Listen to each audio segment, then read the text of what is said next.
Ladies and gentlemen, welcome back to the Big Ten Quick Talk podcast. If you have not already subscribed to the channel below, if you are a first-time listener, we thank you for making us part of our day. Thank you for clicking on here, and make sure you're subscribed as well.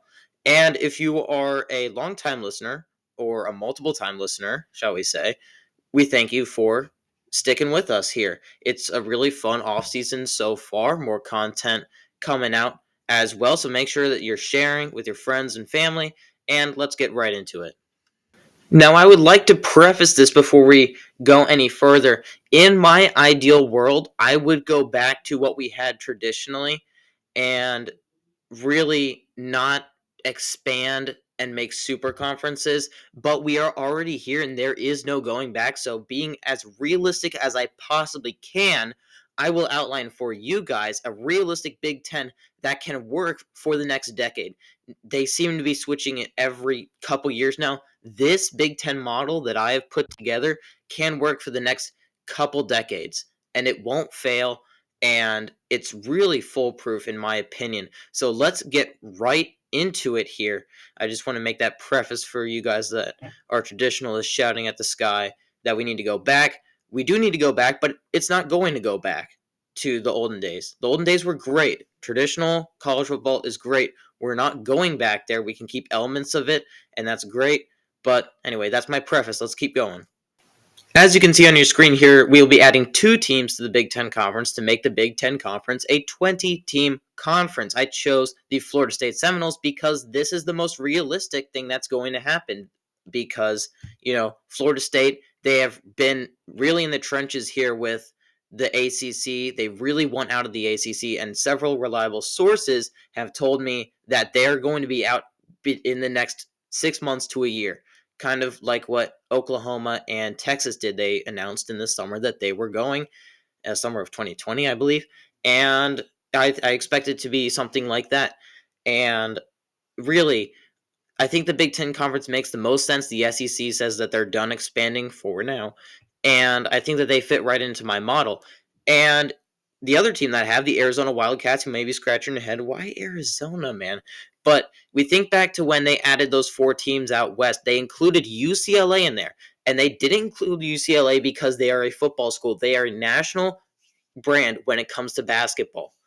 They may not be that great this year, but they have been a national blue blood basketball program, and that's been well documented. So they brought in a basketball program to help balance it out. You don't want to base your whole conference off of a football. Football's great, but you play 10 different sports in college, and basketball is a top 2 sport with football. It's not as good as football, but it's there and it makes money. So, with that established, now we're bringing in another basketball school to help balance it out with the football school. So, I think this makes sense. And Arizona's no slouch at football either. I know that they underwent some changes and they were pretty bad a couple years ago, but they're really shining out right now. 9-win season last year, looking at more this season. So, I think these are 2 realistic fits here. Now, here's where the real meat of the conference realignment is. As you can see on your screen, and if you can't, I will describe it for you. We have 4 divisions of 5 teams. Yes, 4 divisions of 5 teams. And it's really interesting here. We have Florida State, who we just put in the East Division with Maryland, Rutgers, Penn State, and Ohio State. And really, with these divisions, really quick as a side note, this puts back the regional aspect into the Big Ten Conference. We used to have it here in the Big Ten Conference with it being northeast to central-ish, but it's gotten all over the place, and I think this brings it back in a little bit, bringing in those aspects of traditional college football again, back to the realignment. In the Central Division here, you have it headlined by Michigan. And also, I tried to spread the talent out as much as I could with the regions. And that's followed by Michigan State, Indiana, Purdue, Illinois. Then in the Midwest, you have, this is really an even slate headlined by Wisconsin, of course, but you have teams like Nebraska, Northwestern, Iowa, and Minnesota in there. And then in the West Division, this is pretty clear what this is going to be: USC, Oregon, UCLA, Washington, and Arizona. So clearly we have talented divisions here. I try to spread the talent out as much as I could. And where it isn't as talented, where I would say the Midwest, I would say that it's very tight though. It's not like you can say like here's definitively the worst team in the Midwest division as I have it, but there's no clear favorite. There's no Michigan, there's no Ohio State in there, there's no Oregon in there, but there is no clear team that you're going to be like, oh, there's a genuine loss, a genuine win there because the other team is so bad. You can point to Indiana in the Central, UCLA this coming year with the West, although they'll be trending up. So I really think that this is a really good realignment in terms of putting the regional aspect back into the Big Ten Conference and keep spreading out the play as equally as possible. Now we move into scheduling and tournament, basically, how it's going to turn out. And for the tournament, we're going to have the winner of each division play in a 4-team college football playoff type of seed. As you can see, hypothetically, according to last year, 2023, Michigan would have won the Central with the best record, so they would be the 1 seed. The 2 seed would be Florida State. The 3 seed would be Washington. And the 4 seed would be Iowa, all coming from their respective divisions. Michigan would play Iowa, Florida State would play Washington, and then hypothetically, Michigan would beat out Iowa, Washington would beat out Florida State. I'm not sure with healthy Jordan Travis, but just hypothetically, because this is how it played out, Michigan would play Washington, and then hypothetically, this is how it played out, Michigan would win and be the Big Ten champion. And this would be played. You're saying, oh, there's a lot of games. There's a lot of games, Big Ten and Quick Talk.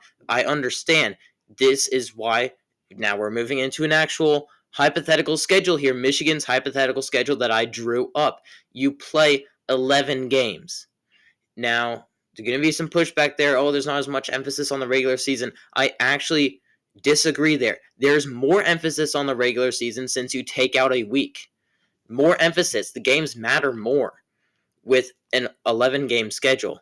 Every game matters there. You can't mess up. You don't have an extra week to mess up.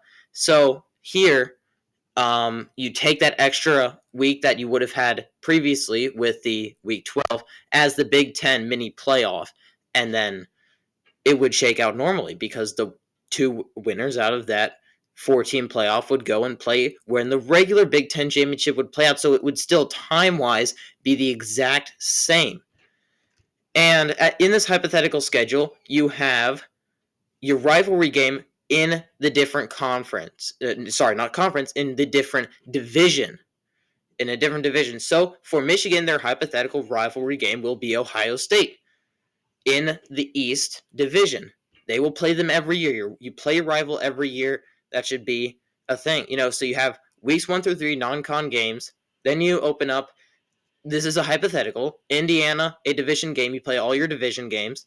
And then you play 1 game against every other division, and it alternates every year. So you play 1 team from every division, and then +1 for your rivalry game. Then in week 5, you have Minnesota. That'll be your Midwest game. Then you come back in division, play Illinois. For your East game, you play Florida State. Division game, Purdue. Division game, Michigan State, USC. Your West game, and then your rivalry game with Ohio State. I think this makes a ton of sense here with this schedule. Now, if we reach 50 likes on this video, I will detail every single rivalry game that teams have and give you a hypothetical schedule for every single Big Ten team. So if we can hit that goal of 50 likes, that's not a whole lot of likes, people, and we've hit that like goal, then I will go ahead and do that video. But that's all for today. Thank you so much for watching. Subscribe. As I said, we hit the like goal. I do another video detailing rivalry games and hypothetical schedules, stuff like that. And make sure you're plugged into the channel, and I'll see you guys in the next one.